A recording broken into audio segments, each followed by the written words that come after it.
All right, it is 11:08 at KIOW Forest City, and I would like to welcome to the show Rob Halford from Fight. Rob, how are you doing tonight? I'm doing great, Mark. How are you this evening? I am wonderful. It's a great honor to be talking to the metal god. It's a pleasure to be speaking with you too, and all the listeners up there in Forest City.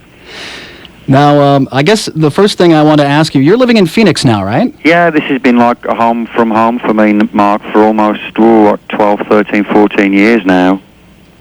Quite a few of the metal community, I think, calls Phoenix home now too, right? Yeah, they do. It's been amazing over the last few years, the amount of people that have started to move to the valley. The recent people, of course, have been Megadeth and Sepultura. Of course, Kerry from Slayer has been here for many, many years, and Flotsam and Jetsam and Sacred Reich.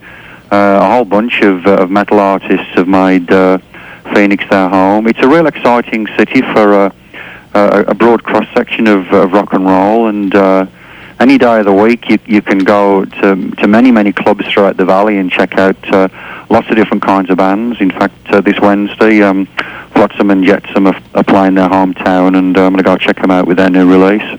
That's right. We just played a track off the new record, Drift. It's really good great record. I love it to death. I got an advance copy some time ago, and I'm really excited for the guys. It's doing real good for them.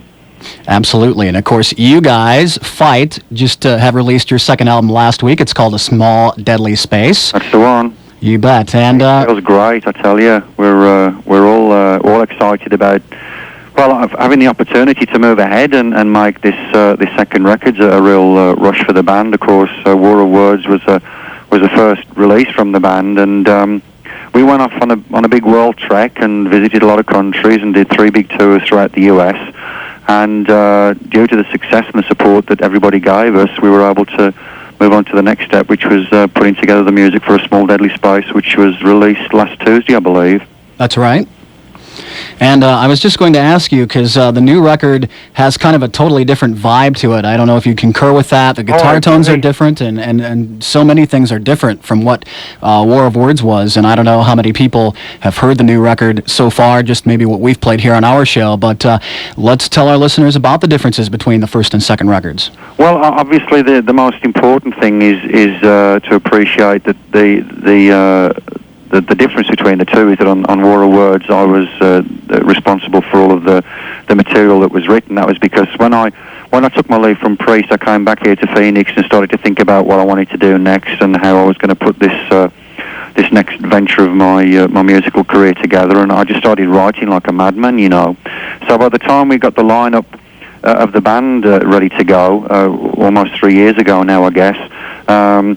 There was all of these songs ready to be looked at and listened to, and the band just checked everything out, and we put together all of the material for War of Words, and so that's pretty much the main difference. Of course, here on Small Deadly Space, it's a real band effort. Everybody collaborated on the new stuff, and myself and Brian and Mark did the bulk of the writing. And I think really it's the first opportunity that everyone's having to really understand and appreciate where all of these musical ideas are coming from now collectively from within Fight.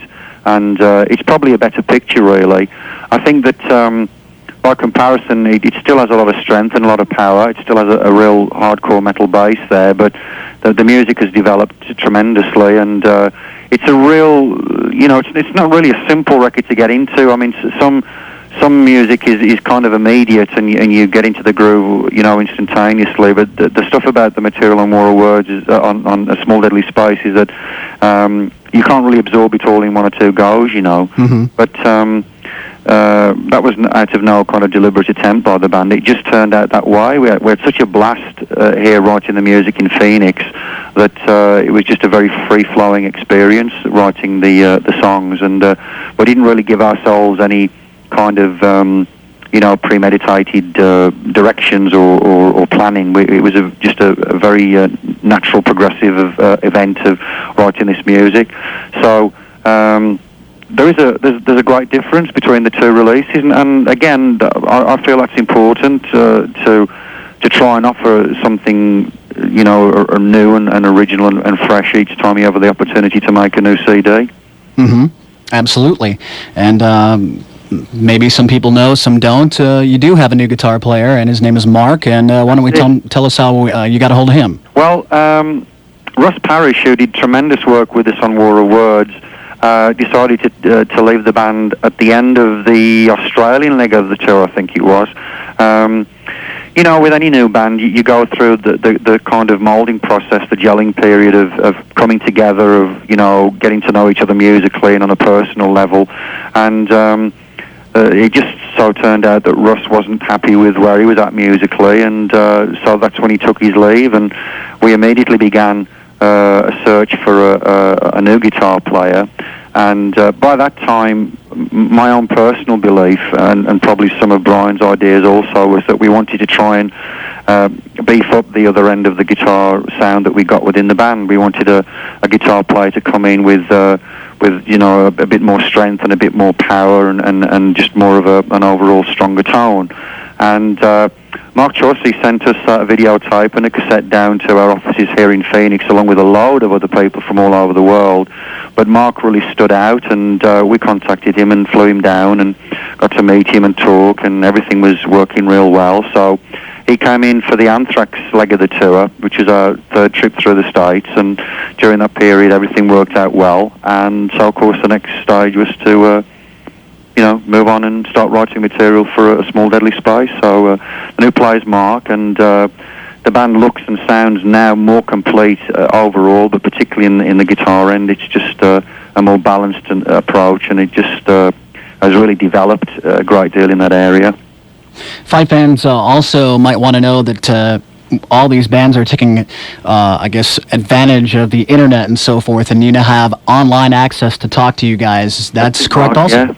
Yeah, it's you know, I think every band is taking advantage of this now. Of course, we immediately put that information in the sleeve of Small Deadly Space, so you can reach us any time of day through the internet or America Online. I think we're also on the World Wide Web as well. It's just another great communications tool to reach people, and we have folders in all of the different areas there, and I usually get on my computer last thing at night here in Phoenix and just check the email and all the folders that we've created, and it's just taken off like incredible. I mean, so many people are really pumped up about the new release and excited that the band's going out on the road, and it's just a way to develop a more personal relationship with the people that are out there supporting us, the Fight fans all over the States, and of course eventually all over the world with the link up that's available these days. So we just welcome the opportunity to talk with people whenever they want to get online and leave us a message. And I think this Sunday actually we're trying to set something up where we just have a chat thing for 45 minutes to an hour. So if anybody's listening out there that's on the online network, then just punch in the info, and we'll let you know when we're going to do some two-way chatting this coming Sunday. Fantastic. Don't forget it. It's on April the 30th. That'll be the date, I think, yeah. Yeah.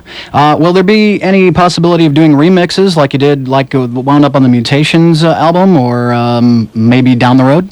Well, I just love what remixes enable people to listen to. I mean, it's just a reinvention of your straightforward studio recordings, and so it's always exciting to hear a song in a different format. And the Mutations compilation really came out of the blue. Jim Thirlwell up out of Chicago, who really is the master of remixes. He started the whole genre of doing that work really effectively. He was given nail to the gun, and he did such an incredible job that we thought, well, let's see what we can do with the rest of the stuff. And so I talked to Aki Bao, who co-produced our first record and produced this second one with myself. Aki lives out over in Amsterdam in Holland, and he got all the tapes over there. So we kind of sent DATs back and forth and put the remixes together in that fashion. And we had a lot of fun doing it. So actually, we were in San Antonio a couple of days ago doing a quick one-off festival, and Cheryl Valentine, who's one of the heads of the metal department of Epic, was asking me if we were thinking of doing remixes from A Small Deadly Space, and I'm pretty sure that there'll be something coming up probably before the year's out. So for all the Fight fans out there, I think that'd be a nice thing to look forward to. Absolutely. Another thing to look forward to, as we all know, Fight is a live act, a live experience. Is there any early plans right now to go on the road? Give us some details if you can. Okay, well, as of this moment, we're beginning our tour. I think it's May 16th or May the 18th down in Dallas, and working our way through Texas, then eastward, of course, through Florida and up through the eastern seaboard and through the Midwest, and hopefully eventually to your part of the world. We really want to, like we do on every trip, try and get to as many people as possible. So that's another good way you can use the internet, because as soon as we get the dates confirmed, we're banging them on internet, and you can get an immediate update almost day to day where Fight is travelling through. But we'd very much like to come through, the Forest City area and just meet up with Fight fans out there and jam and have a good time together. Absolutely. And finally, I guess we opened our show with the first single, which is Blowout in the Radio Room. Yeah. And we've done a video for it, and let's talk about that. Well, I think it's no real secret that I've had this tremendous love of American radio right from my first early visits to America many years ago. It just blew me away. I mean, I came from a country where there was one, believe it or not, radio station, the BBC, which had very limited and restricted radio play for any kind of rock music. So I was like a kid in a candy store when I came to the States and did all this extensive travelling way back in the early days with Priest, and wherever we went you could hear all this great music, so it's just an ongoing tremendous relationship that I have with radio, and radio is an absolutely vitally important part to the life system of rock and roll in all its many shapes and forms, and it's just a real part of life, and so that song is a kind of a celebration of radio, and also the equally important relationship that we develop with the music that we listen to. It's still the biggest rush in the world for me to be travelling through the country and hearing a Fight song or whatever on the radio while you're in the car. It's just a total buzz. I don't think musicians ever lose that feeling, because you grow up as a musician wanting and hoping that one day your music will be coming over the airwaves, and when it does, it's just a total thrill. So that's really what Blowout in the Radio Room represents for me, and I hope for a lot of other people. But yeah, to support it, we made a video with Kevin Kerslake, a director who has done a lot of work with the Stone Temple Pilots and other people, and that went out to MTV a couple of weeks ago, and it's an unusual piece of work. Kevin really uses the songs as a metaphor for his own really abstract ideas, and so it's a really strong piece visually, and just one of hopefully 2 or 3 that we'll be releasing from A Small Deadly Space over the months to come.